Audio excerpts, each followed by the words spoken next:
नमस्कार विद्यार्थी मित्रांनो.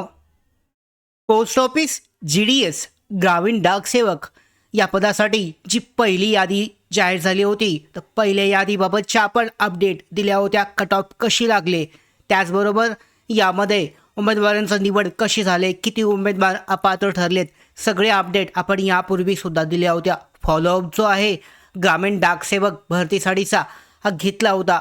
या अगोदरसुद्धा आपण ज्या यामध्ये अर्ज प्रक्रिया झाली होती फेब्रुवारीमध्ये, त्यावेळेला किती अर्ज आलेत याची माहितीसुद्धा मी तुम्हाला दिली होती.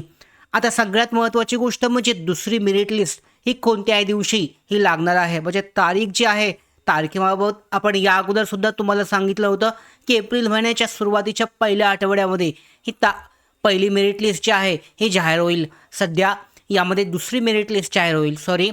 पहिली जी मेरिट लिस्ट आहे, पहिल्या मेरिट लिस्टसाठीचा जो शॉर्टलिस्ट आहे यादीसाठीचा, यामध्ये उमेदवारांना DVसाठी वेळ देण्यात आला होता आणि तो पूर्ण झाला असून आजच्या तारखेनुसार 27 तारखेनुसार पुढची मेरिट लिस्ट एप्रिल महिन्याच्या दुसरी मेरिट लिस्ट जी आहे, दुसरी यादी एप्रिल महिन्याच्या पहिल्या आठवड्यामध्ये जारी होईल. आता यामध्ये सगळ्या उमेदवारांना इच्छुकता आहे, यामध्ये जाणून घेण्यासाठीची उत्सुकता आहे की यामध्ये जो पहिली मेरिट लिस्ट लागली किती उमेदवार अपात्र ठरले, त्यानंतर दुसरी मेरिट लिस्टमध्ये संधी किती उमेदवारांना बनेल आणि यामध्ये कट ऑफ कशी लागते, तर या संदर्भातच आजच्या व्हिडिओमध्ये आपण डिटेलमध्ये जाणून घेणार आहोत. पोस्ट ऑफिस GDS 2026साठीची दुसरी मेरिट लिस्ट ही कधी लागेल आणि कट ऑफ जो आहे कसा असेल, प्रत्येक प्रवर्गासाठी PWD असेल, SC असेल, ST असेल, OBC असेल, तर यासाठी सगळ्यांसाठीचा जो कट ऑफ आहे हा कसा लागेल याबाबत माहिती आजच्या व्हिडिओमध्ये जाणून घेणार आहोत. नवीन असाल नोकर भारतीच्या यूट्यूब चॅनलवर तर सबस्क्राईब करून घ्या आणि बेल आयकॉनला क्लिक करा. म्हणजे पोस्ट ऑफिस GDS असेल किंवा इतर कोणतीही भरती असेल, सगळ्या महत्त्वाच्या अपडेट तुमच्यापर्यंत वेळेवर पोचतील. तर महत्त्वाची गोष्ट, व्हिडिओला सुरुवात करूयात. दुसरी मेरिट लिस्ट कधी लागणार आहे मी सुरुवातीलाच सांगितलं आहे, तरीसुद्धा आपण व्हिडिओच्या शेवटी अंदाजित तारीख आपण या अगोदरची जी गाईडलाईन आहे, या अगोदरचं वेळापत्रक आहे ते कसं गेलं होतं आणि कधीपर्यंत लागेल हे पुन्हा जाणून घेऊयात. सगळ्यात महत्त्वाची गोष्ट म्हणजे दुसऱ्या मेरिट लिस्टसाठीचा कट ऑफ हा खाली येणार आहे.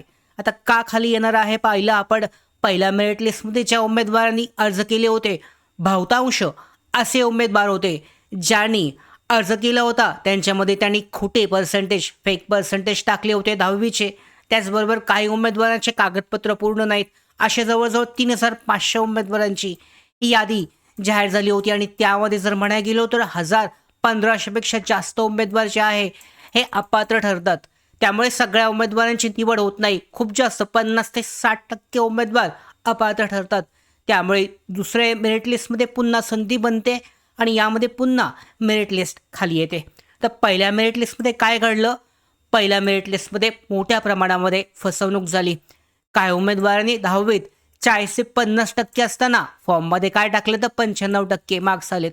आता जेव्हा हे उमेदवार डॉक्युमेंट व्हेरिफिकेशनला गेली नाहीत, त्यामुळे त्यांच्या जागा ज्या आहेत ह्या रिकाम्या राहिल्या. आता दुसऱ्या मेरिट लिस्टमध्ये या भरल्या जातील, म्हणजे संधी मिळेल. तर डिमोटिवेट व्हायचं काहीच कारण नाही आहे. पहिल्या लिस्टमध्ये नाव आलेलं नाही आहे, दुसऱ्या मेरिट लिस्टची वाट पहा, कारण खूपच कमी वेळ बाकी राहिला आहे. हा आठवडा संपला आहे. पुढच्या आठवड्यामध्ये 100% दुसरी शॉर्टलिस्ट निवड यादी जी आहे ही जाहीर होईल. यामध्ये 91 ते 94% असलेले अनेक खरे उमेदवारसुद्धा सिलेक्ट झालेत आणि त्यामध्ये फेक उमेदवार बाहेर पडल्यामुळे 60%, 70% आणि 80% असलेल्यांनाही चान्स मिळणार आहे. विशेष म्हणजे PWD जी कॅटेगरी जी आहे, दिव्यांग प्रवर्ग, अपंगांसाठीच्या या कॅटेगरीमध्ये सुद्धा खूपच कमी हा कट ऑफ जाऊ शकतो. आता महत्त्वाचा प्रश्न की दुसरी मेरिट लिस्ट ही कधीपर्यंत जाहीर होईल, तर याबाबत जाणून घेऊयात. अंदाजे तारीख जी आहे 1 एप्रिल ते 2 एप्रिल, म्हणजे खूपच 4 ते 5 दिवस राहिलेले आहेत. पुढच्या आठवड्यामध्ये सोमवार, मंगळवार, बुधवार या 3 दिवसामध्ये पुढची मेरिट लिस्ट जी आहे, प्रतीक्षा यादी जाहीर होईल. कारण मार्च एंडला पोस्ट ऑफिसची इतर कामं हे प्रलंबित असतात. तर या कारणामुळे डिव्हिजननुसार आपण कट ऑफसुद्धा पाहूयात. पहिल्या आठवड्यामध्ये 100% मेरिट लिस्ट येईल, याच्याबद्दल काळजी करायची गरज नाही. आता महत्त्वाचा विषय, तुम्हाला संधी किती आहे, तर डिव्हिजननुसार आपण कट ऑफ दुसऱ्या मेरिट लिस्टसाठीचा पाहूयात. अहिल्यानगरसाठी गेलो, अकोला, अमरावती, बारामती, बीड, बुलढाणा आणि चंद्रपूर हे जे जिल्हे आहेत यांच्यासाठीचं कट ऑफ ओपन कॅटेगरी 85 ते 95 पर्यंत येतोय, खाली आलाय पहा.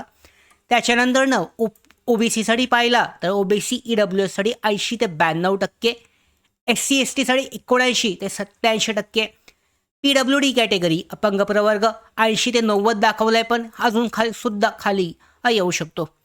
दुसरा ग्रुप जो आहे छत्रपती संभाजीनगर, धाराशिव, धुळे, जळगाव, कोल्हापूर या जिल्ह्यांसाठी ओपन 86 ते 94%. ओबीसीसाठी पाहिला तर EWSसाठीचा सुद्धा सेम असेल 80 ते 92%, SC आणि ST प्रवर्ग 80 ते 87. इथे पाहू शकता पुन्हा PWD 70 ते 80 खूपच खाली आलाय. खूप जास्त उमेदवारांना इथे सुद्धा संधी हे मिळणार आहे. त्यानंतरनं मुंबई जे डिव्हिजन आहे यामध्ये मुंबई सिटी ईस्ट आहे, वेस्ट आहे, नॉर्थ आहे, साऊथ. GPOसाठी ओपनसाठी 80 ते 88 जाते. इथे जास्तच लागते कट ऑफ, शहराचं ठिकाण असल्यामुळे. ओबीसीसाठी EWSसाठी 90 ते 94, SC ST प्रवर्ग 85 ते 92%, PWD कॅटेगरी 70% ही कट ऑफ जाते. आणि ते कमी अर्ज आल्यामुळे कट ऑफ जो आहे हा कमी गेला होता, हे लक्षात ठेवायचं आहे. पाहू शकता कट ऑफ कमी गेला होता आणि अजून कमी येतोय. तर तिसरा जो ग्रुप आहे यामध्ये कोणते जिल्हे आहेत, शहर आहेत, नागपूर आहे, नाशिक, नवी मुंबई, पुणे आणि पालघर यांच्यासाठी ओपनसाठी कट ऑफ 86 ते 94, ओबीसी EWSसाठी 80 ते 91 पर्यंत, SC ST प्रवर्ग 79 ते 88, PWD कॅटेगरी जी आहे 70 ते 80% पर्यंत जाईल. या ठिकाणी जास्त अर्ज येतात. त्याच्यानंतरनं चौथा ग्रुप आपण केलाय, रायगड आहे, रत्नागिरी, सांगली, सातारा, सोलापूर आणि ठाणे. तर हे जे जिल्हे आहेत हे जिल्हे ग्रामीण भागाचे ठिकाण आहेत, यामुळे अर्ज जास्तच येतात तसे, पण तरीसुद्धा कट ऑफ हा कमी लागतो. तर ओपनसाठी पाहिलं तर 80 ते 93% दरम्यान, ओबीसी EWSसाठी 80 ते 91%, SC ST 79 ते 87%. आणि सगळ्यात महत्त्वाची गोष्ट म्हणजे दिव्यांग कॅटेगरी जी आहे PWD यांना सगळ्यात जास्त संधी बनते. 60 ते 70% दरम्यान सुद्धा सर्वात कमी हा कट ऑफ येतो. त्यामुळे इथे जे उमेदवारांनी अर्ज केलाय PWD कॅटेगरीमधून त्यांना सगळ्यात चांगली ही संधी असणार आहे. कमी जरी असले 60% 70%च्या दरम्यान असले तरी तुमचा नंबर या ठिकाणी लागू शकतो. महत्त्वाची गोष्ट म्हणजे जे काही फेक उमेदवार होते हे बाहेर पडल्यामुळे 100% कट ऑफ हे कमी होणार आहे. मागच्या वेळी मी तुम्हाला सांगितलं होतं यामध्ये जो बेस्ट ऑफ 5 असतो किंवा त्या पद्धतीने जी गुणांची टक्केवारी असते ही वेगळ्या पद्धतीची होती 650 गुणांपैकी. तर या कारणामुळे सुद्धा नवीन जे उमेदवार आहेत त्यांना सुद्धा इथे संधी मिळालेली नाही आहे. PWD कॅटेगरीमधून असाल तर सगळ्यात चांगली संधी तुम्हाला असणार आहे. 60 70 80% असतील तर निवड ही होऊ शकते. सर्व डिव्हिजनमध्ये सेकंड लिस्टमध्ये मोठ्या प्रमाणामध्ये सिलेक्शन होऊ शकतं. यामध्ये दुसऱ्या लिस्टमध्ये जास्त उमेदवार जे आहे हे निवड होतात, कारण त्यांचे फेक उमेदवार नसतात, त्यांचे कागदपत्र तयार असतात आणि निवड घेतात. आणि तरीसुद्धा 6 ते 7 तीस लागणार आहे. दुसऱ्या मेरिट लिस्टमध्ये सुद्धा नाव नसेल तरी तुम्हाला संधी बळू शकते. यामध्ये सुद्धा निराश व्हायची गरज नाही आहे. पाहू शकता, घाबरायचं नाही आहे. सेकंड लिस्ट ही महत्त्वाची आहे. 60 ते 70% चान्सेस आहेत. 70 ते 85% असतील तर स्ट्रॉंग चान्स आहे. 85+ असतील तर ऑलमोस्ट कन्फर्म होईल. तुमच्या लोकेशनवर हे बदल होईल, पण 85%+ असतील तर संधी ही बनणार आहे. तर अशा पद्धतीने तुमचं नशीब जे आहे 10वीच्या पर्सेंटेजनुसार तुम्हाला सांगू शकतो. यासाठी तुमचे जे काही पर्सेंटेज आहेत कमेंट बॉक्समध्ये सांगा, आपण कमेंट करू किती तुम्हाला संधी आहे. सिलेक्शन जे आहे कोणत्या डिव्हिजनमध्ये होऊ शकतं याबाबत सुद्धा आपण सांगितलेलं आहे. तर अशा पद्धतीने पोस्ट ऑफिस GDSसाठीची जी भरती आहे दुसरी मेरिट लिस्ट, दुसरी यादी हे लवकरच जाहीर होईल. कमी गुण असतील तरी संधी बनणार आहे. यावेळेला मी अगोदरसुद्धा सांगितलं होतं 650 गुणांपैकी उमेदवारांचे गुण यामध्ये आहेत. जास्त गुणांसाठीची जी परीक्षा झाल्या होत्या त्यानंतरच्या 10वीसाठी त्या उमेदवारांना इथे संधी नाही आहे. त्याचबरोबर फेक उमेदवार बाहेर पडलेत मोठ्या प्रमाणावर. नवीन उमेदवारांना संधी मिळेल आणि त्याच्यानंतर दुसऱ्या मेरिट लिस्टमध्ये जरी नाव नाही आलं तरी अजून 7 ते 8 लिस्ट यावेळेला सुद्धा लागणार आहे. त्यामुळे संधी बढू शकते. या संदर्भात जेव्हा मेरिट लिस्ट जाहीर होईल तेव्हा सुद्धा महत्त्वाच्या अशाच अपडेट तुमच्यापर्यंत आम्ही पोहोचवणार आहोत. सगळ्या महत्त्वाच्या अशाच अपडेट मिळवण्यासाठी नोकर भारतीच्या यूट्यूब चॅनलला सबस्क्राईब करा.